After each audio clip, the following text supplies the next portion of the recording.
Hello, Dr. Laszlo here. I've got a very special guest with us today, Pastor Michael Noel.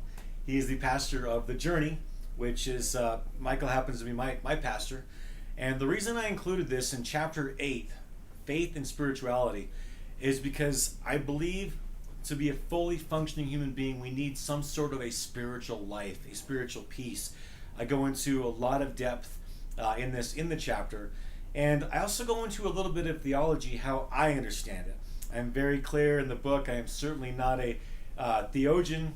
Did I say that right? Theologian. Theologian, thank you. See, goes my point. But, you know, I've been a Christian for over 25 years. And I added some very personal struggles that I had with regards to Christianity. And was able to press through and ask Michael these tough questions that cemented my faith, where I still could call myself a Christian.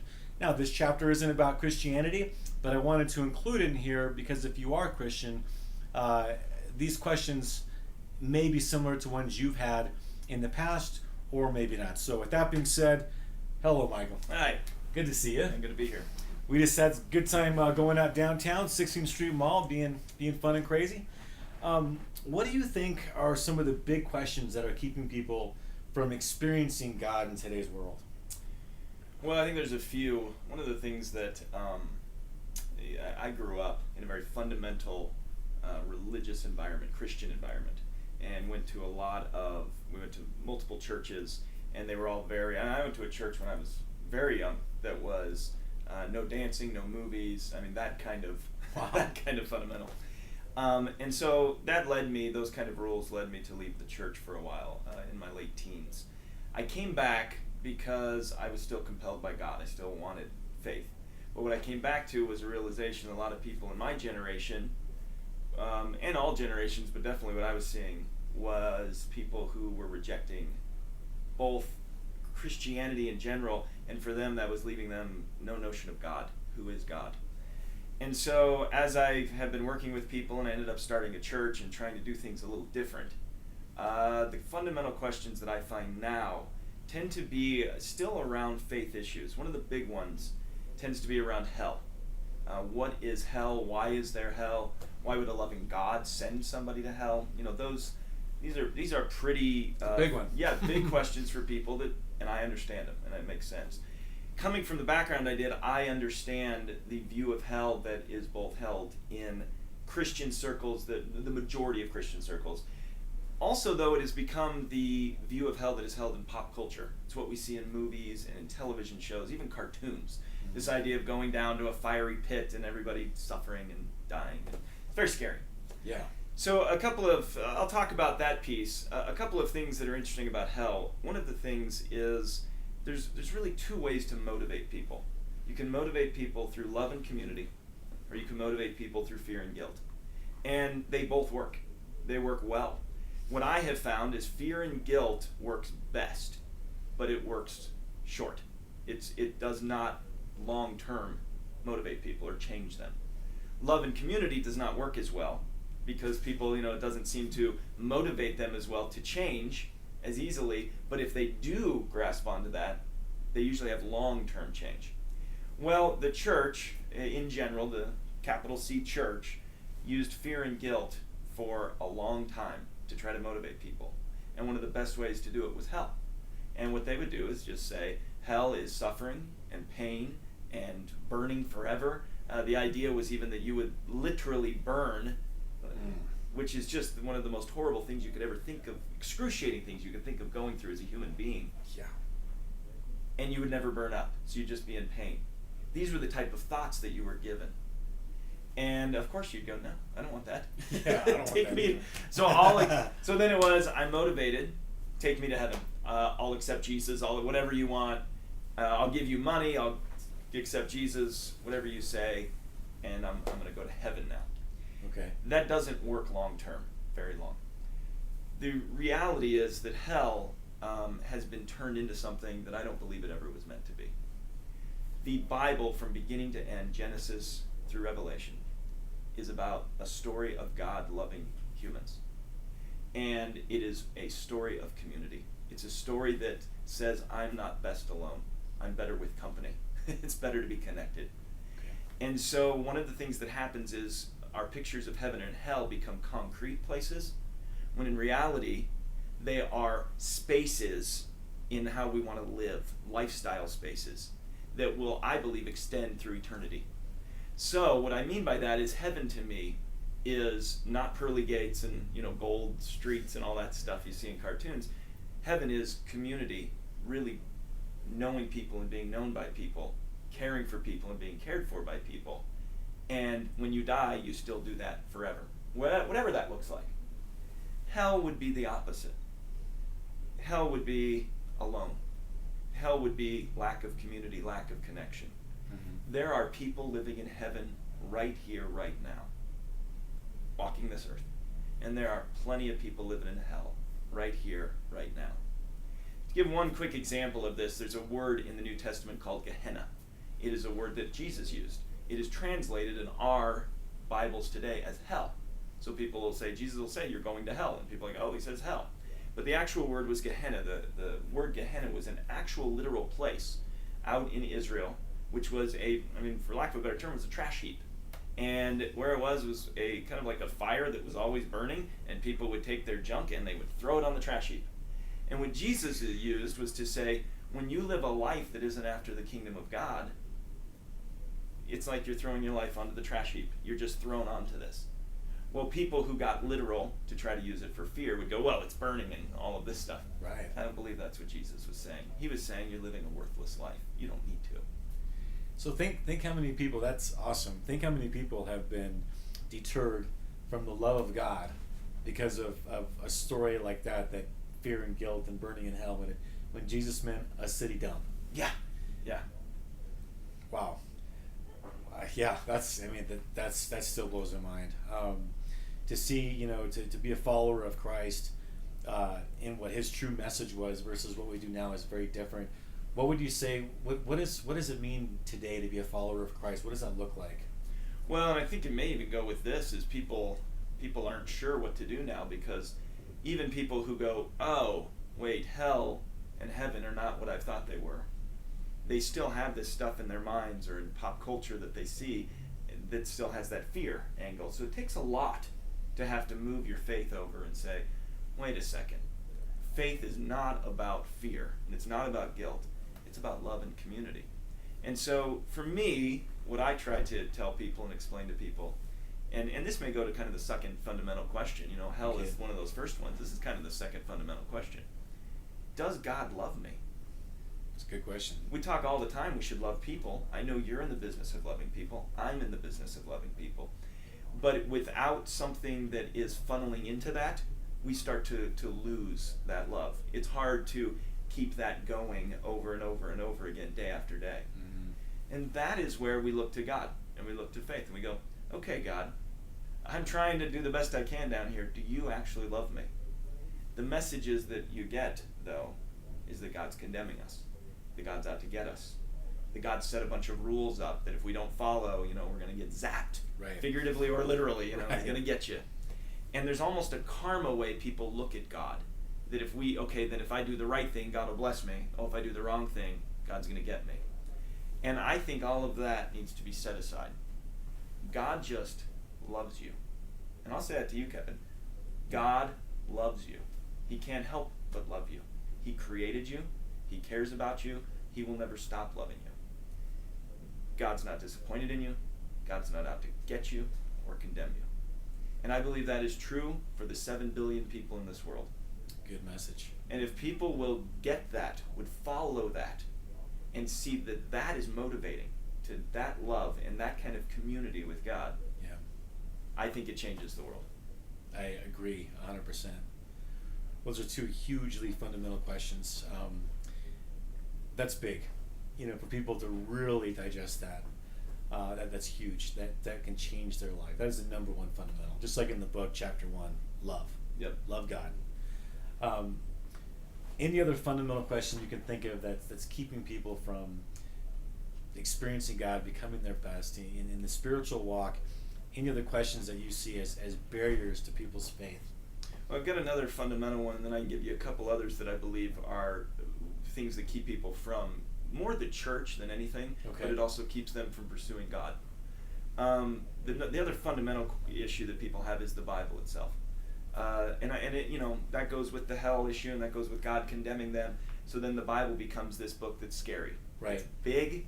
There's 66 books, and where do you start? And some of them you can't even pronounce. Right. People, it's like, ah. Yeah. And so then they come to someone like me, and they're like, okay, well, help me. Well, if I'm someone, though, that's condemning them and telling them they're going to go to hell, why would you listen to that very long? Over time, that motivation goes away. Right. What I have is my message is that's not what the Bible is. The Bible is not a rule book. The Bible is also not a textbook with all the answers for your life. Those are two things that it has become over the centuries. This is big. The Bible is a story. It is a story from beginning of end to the end of God, kind of what we said before, God loving humanity and wanting to redeem them, reconcile them, bring them back to Him. Humanity is broken, and we kind of run into each other, and we hurt each other, and we do it in small ways, in families and with friendships, and we do it in giant national ways as we get into wars. Yeah. This is not what God wants.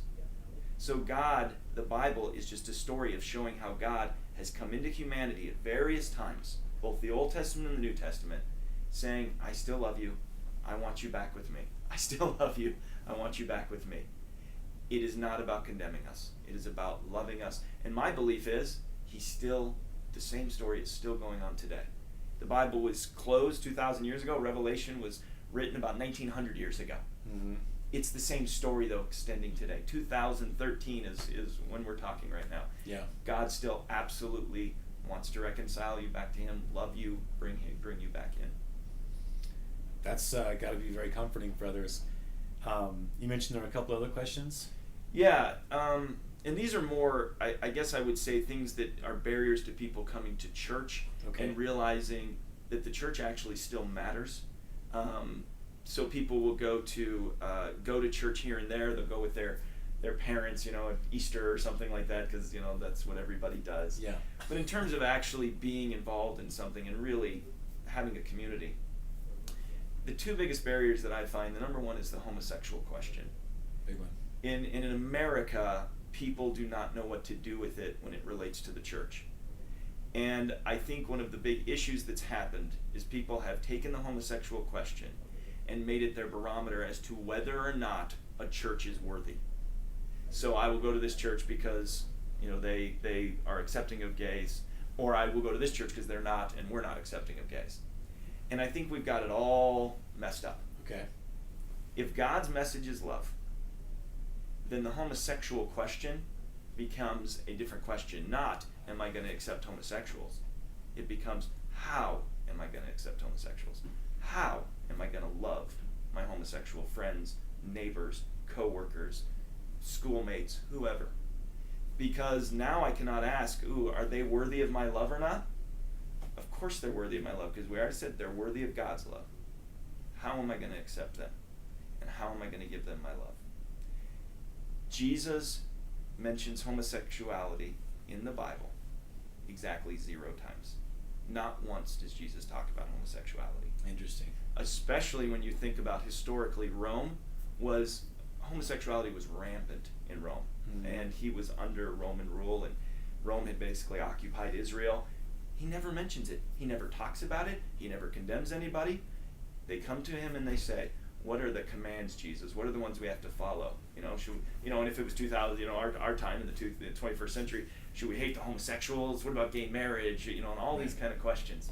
And Jesus would go, same thing he said then. No, love God. Yeah. And love others. And I think he'd probably add, including homosexuals. Right. Including even people that bother you, including your family members that just irritate you. Right. Love people. Yeah. I think that message is something that Christians who have lost faith or aren't in alignment with their old views anymore can hear that and really just be refreshed. Yeah. Here's kind of a tougher one. I don't know how deep you can get into. Not a tougher one, but is the end near? I see the signs all the time. Yeah. Is the end near? The end, yeah. The end is coming. Little soapbox. I'm going to find out. Yeah. The end So this is how Christ said it. Okay. And I'll say it the same way because I'm a Christ follower. Okay. He said the end is here. That's what he said. Now think about this. He said that 2,050 years ago is when he said that. Wow. The end is here. And what he was saying was, we are living in this time now where there is evil and there is pain and there is brokenness, and this is not the way things are supposed to be. Yeah.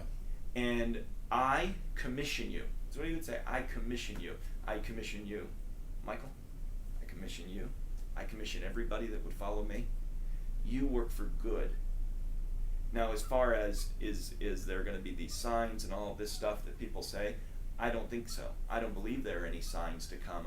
I don't read the Bible like that. I read it that Jesus said, we're in the end times. There's just going to be a lot of nasty stuff happening.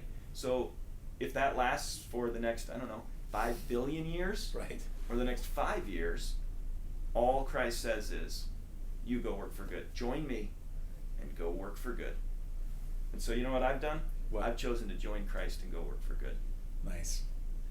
Do you have any other comments or fundamentals you think could really connect people back to God? I give one last one. You got it. I think it's a really big deal, and Yeah. I think it's one that's a little more subtle, but it's been sitting there for about 3 or 4 decades. Okay. And it came out of the abortion debate of the early 70s with Roe versus Wade. And what happened was, after abortion became legal, politics entered the church. People became, and it was always there, I'm not saying that there wasn't politics in the church, Yeah. but it became a touchstone. And everybody became political on both sides of the aisle. Mm-hmm. And the question started to become, can I follow Christ and be of this political party or this political party? Right. Can I follow Christ and be a Democrat? And there would be whole groups of people go, no. Can I follow Christ and be a Republican? There'd be whole groups of people go, no. Yeah. And politics keeps people from the church because people don't like to deal with politics anyways most of the time. Yeah. We'll do it every few years here and there. But the church then became a place, a bastion of talking about politics. And people would talk about it from the front, and people would discuss it about, which politicians are right or wrong, which values are right or wrong. Yeah. And I believe Christ is about changing people's lives, not about politics. I have a church, we never talk about politics. We have a bunch of people who I am sure on both sides of the aisle politically, we don't care. That's the best thing, because we have Republicans and Democrats and independents and Tea Partiers and you name it. They all get together and they drink coffee and they talk and they love Jesus together and they all say, let's do good together. Yeah. Politics needs to come out of the church. It doesn't have to be there. You can have a relationship with God without being political. Yeah. That is a solid one. Why do you last question, unless you think of another Okay. awesome thing to talk about.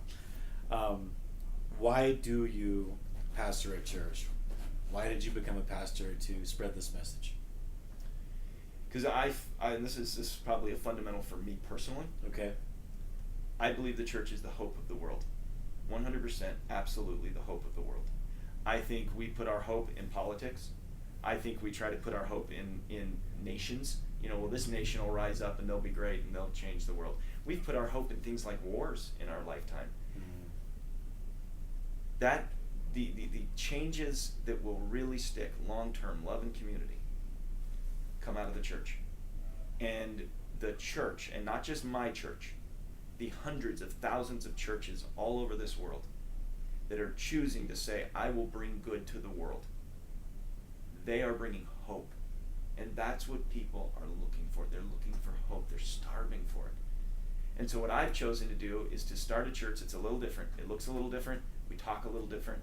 We see the Bible and we talk about faith a little bit different. But we have that same fundamental thing, which is the church is the hope of the world, and we are going to push for good. So at this point, it's not just me pushing for good. Yeah. It's me gathering people, as many as I can. I don't care if that's 10 or 10,000. I'm going to gather people and say, are you pushing for good? Let's help. If we get together, let's help and let's do good things. Right here in our own little city right here. Let's do good things. Love it. Yeah, and from attending your church, I can attest that's what you're doing. If somebody wanted to get in touch with your church, possibly come by or contact you, how would they do that? Well, we have a website, thejourneychurch.com, Okay. and that's the easiest way. All our information is on that, and I encourage people to come to the Journey even just one time, because I think it's a good place to come and see something just a little different and realize there's a way to touch God and be close in faith with other people Yeah. that maybe looks different than what they've known in the past, and it might help them on their journey. Nice. TheJourneyChurch.com. All right. Well, thank you very much, Michael. That was Yeah. excellent. I Absolutely. know your questions are going to touch some people, and your answers will certainly continue to be part of our mission we're on, is making a difference. Yeah. So thank you. Thank you.